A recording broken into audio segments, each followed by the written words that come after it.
Hello everyone and welcome to Marie's Scrappy Creations, where we sew the scraps of your life into beautiful creations. Today I am pre-filming block number 12, our final block of our quilt along. Now I've apologized a million times that this thing just seemed to take forever, and I'm sorry. Life got in the way. It did. That's just the long and the short of it. And so I'm not even going to go over that again. Here we are. And then normally we would do this as a live stream like we did the previous 11 blocks. But last night, everything conspired against us. Anyone who was there knows, but if you weren't there, what happened is I got onto a live stream and some of you had joined me and my video kept freezing. And OBS Studio kept telling me some error message of something, my video, something was overloaded, which I don't know what that meant. So we ended that live stream. I went and got another link. We tried it again, only to have the same thing happen. So here we are. I am pre-filming this, or I'm filming this instead of doing it as a live stream. So let's get on to the block. Let me tell you about it. As you know, this is a very beginner-friendly quilt. If you just bought a sewing machine and you've never sewn in your life, you can make this quilt. All the blocks are easy beginner blocks, but that doesn't mean that it's not going to be a beautiful sampler scrappy quilt. Now, the 12th block is something I feel is important because it's a signature block. It's what I call a signature block. Now, that's not the name of the block. You can call it a signature block if you want. What I did was I took the potato chip block from Brenda over at Conquering Mount Scrapmore with Brenda. Her link will be below. And I modified it because I feel it's very important for us to sign our art. And a quilt is indeed art. Now, there are a few ways you could make this block. I'm going to take you over to the cutting table, show you what I'm going to do. I'm going to give you, a few options. And as always, I want you to make it your own, okay? So let's go take a look at this and get sewing, and this is an easy one. It's not a difficult block to finish us up. So let's get started, okay? Let's go. Here we go. All right, we're going to get right to it.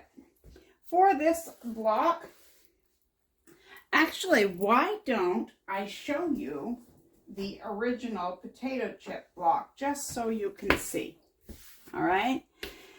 This one works with 2.5 by 4.5 inch pieces, okay?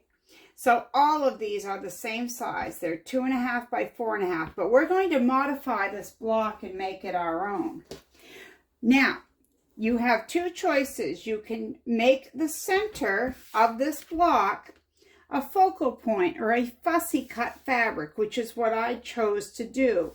Or you could make and choose a solid color for that, okay? Now, the solid is going to be where you embroider or use a pen that is like archival quality pen. I had one here. Not sure where it went to. I'll show you before we're done. Anyway, there are pens that you can use to write on your fabric so you can sign your quilt. Okay, so we're going to start with a 4.5 inch square. And if you do it the way I do it, you're going to need your 4.5 inch square. You're going to need two print fabric 2.5 by 4.5 inch pieces. Okay, you're going to need two solid pieces that are 2.5 by 8.5. You're going to need two printed fabrics that are the same, 2.5 by 8.5. And then you're going to need 2 pieces that are 2.5 by 12.5. Okay, so here comes your choices. Because this is a potato chip block, you can modify this. What if you wanted, instead of using this one strip, you wanted to use 3 pieces that were 2.5 by 4.5? You could do that. You could make this very scrappy, you see, like this, here and there. You could do the same on the side. You could take 2 pieces that were 2.5 by 4.5. All right? But if you do it like I do, you're going to need a 4.5-inch square, 2 2.5 by 4.5, 2 solid 2.5 by 8.5, 2 print 2.5 by 8.5, and 2 print 2.5 by 12.5. Now, I bet you can guess exactly where we're going to start. I'm going to take these 2 pieces and put them face down and sew here and here using a 2.5 millimeter stitch length and a 1/4 inch seam allowance. And then I'm going to press my seams and meet you right back here. Well, that was quick enough. Now, I know a lot of you will press your seams to one side. I personally prefer to iron mine open. Now we're going to take our next pieces. If you used the solid as I did, that's what you're working with now. If you chose your solid being here, these might be printed, or they might be 2 of these 2.5 by 4.5. It's whichever you'd like to use, but we're going to put these right sides together, and using a 1/4 inch seam allowance, I'm going to use a 2.5 millimeter stitch length throughout. We're going to sew these together. And this is looking so beautiful in blue, isn't it? Okay, so I did originally have this blue chosen, you know, whichever way it went. But right before I started filming, I thought that I've been putting this fabric into each of my quilt blocks for this quilt. It's been the one fabric that has remained constant. And there is some purplish color in here. So I'm going to use this on the side. And again, if you didn't want to use one, you could use 2 fabrics. You could use 2 that are 2.5 by 4.5. I'm going to continue with the strips. I'm going to stop here and say these are the pens that I use when I'm marking on fabric. They're called a Pigma Micron. And this one you'll see says 05. I have a 03. And a 01. So this is a very fine point. The 3 is a little wider, you know, bolder, and the 5 is bolder even still. And I will link those down below. And that would be for signing your quilt if you're not going to embroider. Okay, so again, we're going to put these here. Now, if you have a directional print, you're going to want to keep track of that and which way everything's going. Make sure when you sew over your seams that you're not bending one out of place. Keep everything lined up. I like the non-directional fabrics for things like this.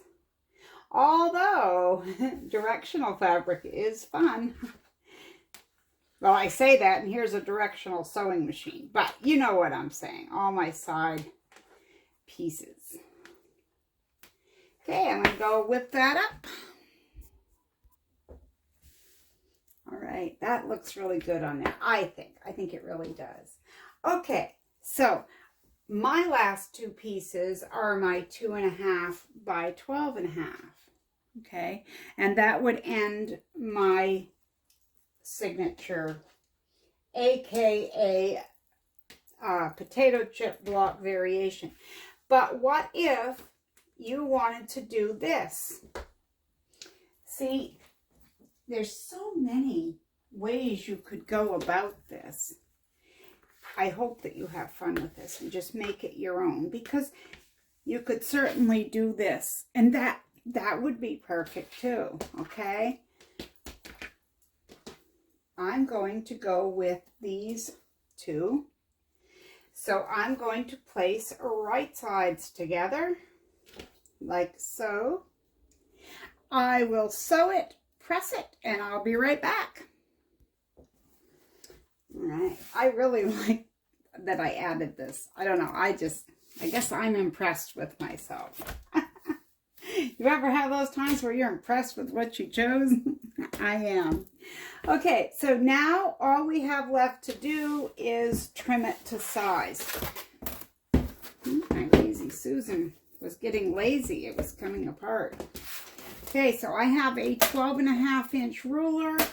You can also use one of these. It really doesn't matter, whichever you choose. I think I'm going to unplug my iron. Okay, so whichever you have, we're going to cut this to size. Hopefully I can do this while I'm filming. So I want to make sure that everything is even with where it should be, my lines and such. So I'll get everything placed. And you may not have anything to trim. Don't be worried if you don't, okay? I sometimes cut my length a little bit longer, like not a quarter of an inch, probably more like 1/8 of an inch. I sometimes do that with the width, and I will then cut it down after I make my first 2 pieces, after I sew my first few pieces. I figure out what the measurement should be, and then I trim it. So like if this were 2 pieces that measured, before I sewed them, they would have measured 2.5 by 4.5, but once they were sewn together, from here to here, it should have measured 8.5, you know, if I had 2 of these, say. So if I had 2 of them, I might cut these, instead of at 2.5 by 4.5, I might give myself an extra 1/8 of an inch, sew them together, and then trim them down to 8.5. And that way, you always measure what you should get on your finished quilt block. Okay, I hope that makes sense. I went over that on another quilt block that we did as well. I think I would like to embroider on this. I may end up using a pen, but I really think I'm leaning towards embroidering this. And I love this. This fabric was a gift from a subscriber and friend, and this is some Lorelei Harris fabric. If you're interested, I will leave a link below to some of her fabric, and you can check it out. She has all different lines of fabric. This one has ladies with sewing machines and spools of thread and things like that, and I love her designs. So that is block number 12. In the next video, we will talk about our sashing, things such as that. So thank you so much for hanging out with me today. I'm sorry this wasn't live like we had originally planned.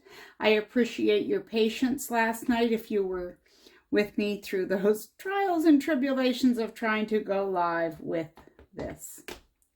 Thank you so much, and I'll see you next time right here at Marie Scrappy Creations. And remember, be kind out there. The world needs more of that.